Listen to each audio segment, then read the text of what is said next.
యెహోషువ గ్రంథం 3వ అధ్యాయం 7వ వచనాన్ని ఈరోజు వాక్యాంశంగా చదువుకుందా. యెహోవా యెహోషువతో ఇట్లా నేను మోషేకు తోడైనట్లు నీకు నేను తోడై ఉంటాను. ఇశ్రాయేలు అందరూ ఎరుగునట్లు నేడు వారి కనులెదుట నేను గొప్ప చేయ మొదలు పెట్టేతను. ఈరోజు దేవుడు ఒక వాగ్దానం ఇక్కడ ఉన్నటువంటి ప్రతి ఒక్కరికి అనుగ్రహిస్తున్నారు. నిన్ను గొప్ప చేయ మొదలు పెట్టేదను. హల్లెలూయా. ఎంతమంది స్వతంత్రించుకోవాలనుకుంటున్నారు? నేను గొప్పవాడిని అవ్వాలి, గొప్పదాన్ని అవ్వాలనే కోరిక అందరికీ ఉంది కదా. దేవుడు ఈ రోజు నుంచి నేను గొప్ప చేయ మొదలు పెట్టడానికి ఉద్దేశించాడు. ఆమెన్ చెప్పండి అందరూ. విశ్వాసంతో అనండి, ఆమెన్ అనండి. దేవుడు నన్ను గొప్ప చేయ మొదలు పెట్టాను అనండి ఒక సందర్భంలో. Praise God. హల్లెలూయా. నీ ప్రతి ఆశను, ప్రతి కోరికను, ప్రతి అవసరాన్ని తీర్చి నేను గొప్ప చేసేటువంటి వాడు ప్రభు. Our God is an great expert. మనల్ని గణపరచడానికి, మనల్ని గొప్ప చేయడానికి దేవుడు సమర్థుడు. Is able, is expert. ఆయన ప్రవీణుడు అనే విషయాన్ని జ్ఞాపకం చేస్తున్నాను. యెహోషువ జీవితాన్ని ఒకసారి చేస్తున్నప్పుడు యెహోషువ మోషే నాయకత్వంలోంచి వచ్చినటువంటి వాడు. మోషే నిజంగా దేవుని చేత ఎంపిక చేయబడినటువంటి వాడు. మండుచున్న పొద దగ్గర దేవుని దర్శనాన్ని చూసినటువంటి వాడు మోషే. మోషే మోషే నేను నిలబడిన స్థలం పరిశుద్ధమైనది, నీ చెప్పులు విడువుము అని దేవుడు తనతో మాట్లాడటం ప్రారంభించారు. ఆ మాటకు విధేయత చూపించినటువంటి మోషే తన జీవితాన్ని ప్రభుకు సమర్పించినప్పుడు అనేక సందర్భాల్లో దేవుడు తన దర్శనాన్ని ఇచ్చి ఈ ప్రపంచానికి moral laws and civil laws, ధర్మశాస్త్రాన్ని ఎవరి ద్వారా ఇచ్చాడు?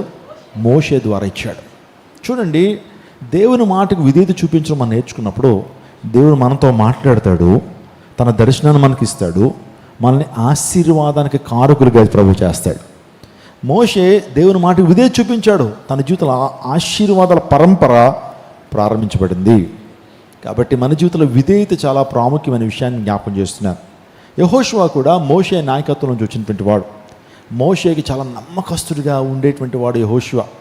యెహోషువ ఇశ్రాయేల్ యొక్క సైన్యాన్ని నడిపించడానికి సైన్యాధ్యక్షుడిగా, మిలిటరీ జనరల్గా ఎంపిక చేయబడ్డాడు.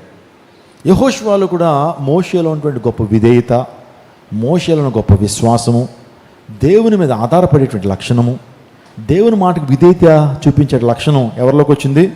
యెహోషువ. తన నాయకుడు మోషే ఎర్ర సముద్రాన్ని 2 పాయలుగా చేస్తే యెహోషువ యోర్దాను నదిని 2 పాయలుగా చేశాడు. యెహోషువ నిజంగా సూర్యుని చంద్రుని నిలిపినటువంటి గొప్ప వ్యక్తిగా మనకు కనపడతాడు. ప్రార్థనా యోధుడు, గొప్ప నాయకుడు యెహోషువ. మోషే తర్వాత నాయకత్వ బాధ్యతలన్నీ కూడా యెహోషువ భుజస్కంధాల మీద పడ్డాయి. మోషే తను 10 సూచక్రియలు దేవుని యొక్క కృప ద్వారా జరిగించాడు. సృష్టిని శాసించగలిగాడు. ఎవరు? మోషే. సూర్యుడు నలుపైపోయాడు, సూర్యుడు కనుమరుగైపోయాడు. ఆ తర్వాత ఇంకా చెప్పాలంటే నీళ్లము రక్తముగా మారినటువంటి విధానాలు మనకు తెలుసు. ఆ 10 తీర్పుల గురించి మనం చదువుతాం. ఈ భూమి మీద ఒక దినము కనుమరుగైపోయింది, ఒక దినము అనేటువంటిది ఈ ప్రపంచంలో కనుమరుగైంది అని వారు తీర్మానానికి వచ్చి అది ఏ దినం అయి ఉంటుంది అని ఆలోచన చేస్తే ఎగ్జాక్ట్లీ యెహోషువ యుద్ధం చేస్తున్న టైంలో శత్రువుల మీద విజయం సాధించడం కొరకు దేవాది దేవుడు సూర్యుని చంద్రుని ఏం చేశాడు? నిలిపేశాడు. సో వారు చెప్తుంది ఏంటంటే యెహోషువ టైంలో జరిగిన అద్భుతం, మహా అద్భుతం. దాన్ని ఆ టైంలో ఏషారు అనే గ్రంథంలో రాశారట. ఏ గ్రంథం? ఏషార్ అనే గ్రంథంలో రాశారట. నేను ఆలోచన చేశాను, ఏషార్ గ్రంథంలో రాయటం ఏంటి? పరిశుద్ధ గ్రంథంలో రాయబడింది, చాలా మంచిదే. కానీ ఏషార్ గ్రంథం ఏంటి అని ఆలోచన చేస్తే ఆ టైంలో యెహోషువ టైంలో ఒక గ్రంథం ఉండేది. ఆ గ్రంథంలో వింతలు, విడ్డూరాలు, మహత్కార్యాలు, సూపర్ న్యాచురల్ థింగ్స్ అన్నీ కూడా ఆ గ్రంథంలో రాసేవారట. ఇప్పటికీ మనకు ఉందా లేదా? అద్భుతాలు, వింతలు, విశేషాలు ఏ పుస్తకంలో రాస్తారు? ఏ పుస్తకం అమ్మా? గిన్ని బుక్క, Guinness world records. Guinness world రికార్డ్స్లో రాస్తారు కదా వింతలు, విడ్డూరాలు, అసాధారణమైన కార్యాలు. యెహోషువ టైంలో ఒక గ్రంథం ఉండేదట. ఆ గ్రంథం పేరేంటి? ఏషార్, ద బుక్ ఆఫ్ ఏషార్. ఏషార్లో కూడా రాశారని యెహోషువ గ్రంథంలో రాయబడింది. నా ప్రియదేవజనాంగమా, బైబిల్ గ్రంథంలో చెప్పబడుతున్నవి అవాస్తవాలు కావు, ఇవి చందమామ కథలు కావు, ఇది పురాణాలు కాదు, మనిషి యొక్క మదిలోంచి వచ్చినటువంటివి కాదు. కిళ్ళి నోట్లో వేసుకుని ఊసిపోక రాయి, నేను చెప్తుంది కథ రాయి అంటే అలాంటి కథలు కాదు ఇవి. చందమామ కథలు, ఇంకా చెప్పాలంటే ఈ పురాణ గాథలు కాదు ఇవి. దేవుని వాక్యము, అక్షర సత్యాలు, చారిత్రాత్మక ఆధారాలు, శాస్త్రీయ రుజువులు, ఇంకా పురాతత్వ ఆధారాలు కలిగినటువంటి గొప్ప గ్రంథము పరిశుద్ధ గ్రంథం. స్తోత్రం చెప్పండి. హల్లెలూయా, హల్లెలూయా. కాబట్టి యెహోషువ తన జీవితంలో దేవుని నుంచి ఒక గొప్ప వాగ్దానాన్ని పొందుతున్నాడు. నేను మోషేకి తోడై ఉన్నట్లుగానే నీకు తోడై ఉంటాను. ఇశ్రాయేలు అందరూ కూడా నీ జీవితంలో దేవుడు గొప్ప కార్యాలు జరిగిస్తున్నారని ఎరుగునట్లు నేను నిన్ను ఆశీర్వదించ మొదలు పెట్టేదను, ప్రజల ముందు నీ తల ఎత్తేదను, ఇశ్రాయేలు యొక్క సమాజంలో నీ పేరును గొప్ప చేసేదను, నేను గొప్ప చేయ మొదలు పెట్టేదను. స్తోత్రం చెప్పండి. ఈరోజు నీ వాగ్దానాన్ని మీ జీవితంలో దేవుడు నెరవేర్చబోతున్నాడు. దేవుడు నేను గొప్ప చేయ మొదలు పెట్టబోతున్నాడు. Hallelujah. This day I will begin to exalt you.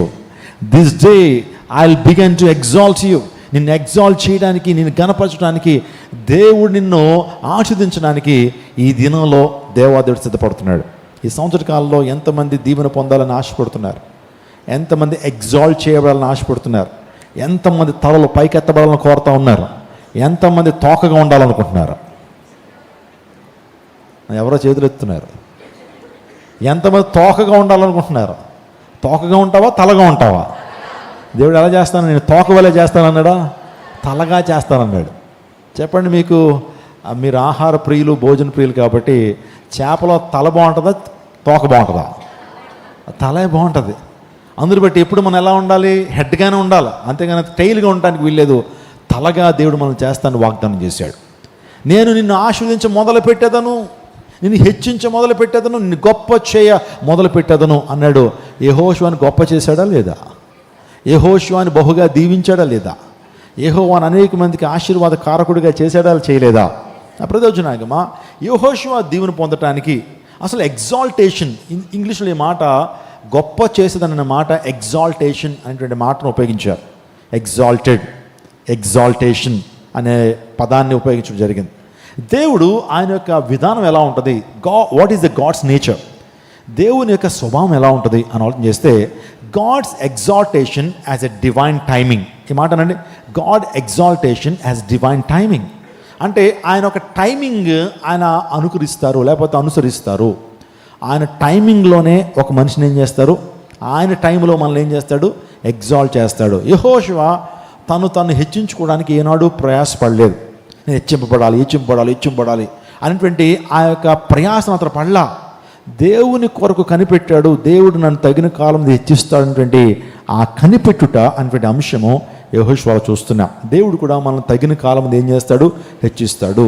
అంటే మీరు ఆలోచించండి, యెహోషువ అనేటువంటి శ్రేష్టమైన లక్షణం ఏంటంటే తాను హెచ్చించుకోవడానికి, తాను కనపరచుకోవడానికి, తాను కనపడడానికి ఎక్కువ ఇష్టపడలా. కొన్ని సందర్భాల్లో మనం ఎక్కువగా కనపడాలి, అందరూ నన్ను చూడాలి, అందరూ నన్ను చూడాలి, నన్ను గొప్పగా చూడాలి అని మనం తాపత్రయపడిపోతుంటాం. మనిషి యొక్క నైజం అదే. మనిషి యొక్క నైజం ఏంటంటే, సో నన్ను ప్రజలు పొగడాలి, ఎక్నాలెడ్జ్ చేయబడాలి, అంటే ప్రజలు నన్ను గుర్తించాలి, ప్రజలు నాకు మంచి ఆధిక్యతలు ఇచ్చేయాలని అనుకుంటాం. కానీ ఆధిక్యతను ఇచ్చేటువంటి వాడు ప్రభు. నువ్వు ప్రయాసపడొద్దు, నువ్వు నమ్మకంగా దేవుని సేవ చేయి, నమ్మకంగా నీ పని ఏంటో చేయి. ఒకవేళ దైవ సేవకులు నిన్ను గుర్తించినా గుర్తించకపోయినా, ప్రజలు నిన్ను ఐడెంటిఫై చేస్తున్నా, ఎక్నాలెడ్జ్ చేస్తున్నా చేయకపోయినా, ప్రభువును చూడండి. ప్రభువు తగిన కాలం ముందు మిమ్మల్ని ఏం చేస్తాడు, హెచ్చిస్తాడు. మనకి ఎక్కువ ఫోకస్ కావాలి. We want to be focused. మనందరం ఫోకస్ చేయబడాలని కోరుకుంటాం. ఏదైనా కార్యం చేయగానే ప్రజలందరూ నన్ను గుర్తించాలి. మనం ఏదైనా పని చేయగానే ఎలా ఉంది మన పని, వెంటనే ఫీడ్బ్యాక్ కోరుకుంటాం. సో పాట పాడగానే కిందకు వచ్చి ఎలా పాడాం మనం అనేటువంటి ఆ భావన కోరుకుంటాం. మంచి తప్పని నేను అంటలేదు, కానీ మీరు విడిచిపెట్టేసేయండి దేవునికి. దేవుడే మనల్ని ఏం చేస్తాడు, హెచ్చిస్తాడు. ఒక అర్థమవుతుందా మీకు? యెహోషువ లక్షణం అది. తను ఎప్పుడూ కూడా తను ఎగ్జాల్ట్ చేసుకోవడానికి ఇష్టపడలేదు. సో అణిగిమణిగి ఉన్నాడు. మోషే నాయకత్వం అణిగిమణి ఉన్నాడు. టైం వస్తుంది, ఆ టైంలో దేవుడు నన్ను నాయకుడిగా నిలబెడతాడు. స్తోత్రం చెప్పండి. హల్లెలూయా, హల్లెలూయా. నా ప్రియదేవుని నాయక యెహోషువ తను హెచ్చించుకోలేదు. అతడు వేచి ఉన్నాడు, ట్రైన్ చేయబడ్డాడు. స్తోత్రం చెప్పండి. అంటే దేవుడు నువ్వు చేస్తున్న పనికి ఆయన రివార్డ్ ఇస్తారు. ఒకవేళ ఇవ్వకపోతున్నా గుర్తుపెట్టుకో, దేవుడిని ట్రైన్ చేస్తున్నాడు. స్తోత్రం చెప్పండి. హల్లెలూయా.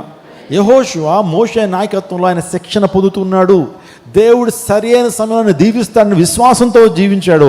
అందుని బట్టి దేవుడు తగిన కాలంలో దేవుడు మోషేకి తోడైనట్లుగా నేను నీకు తోడై ఉంటాను, నిన్ను ఆశీర్వదించ మొదలు పెడతాను, నిన్ను గొప్ప చేయ మొదలు పెట్టేదనని దేవుడు వాగ్దానాన్ని యెహోషువకి ఇచ్చాడు.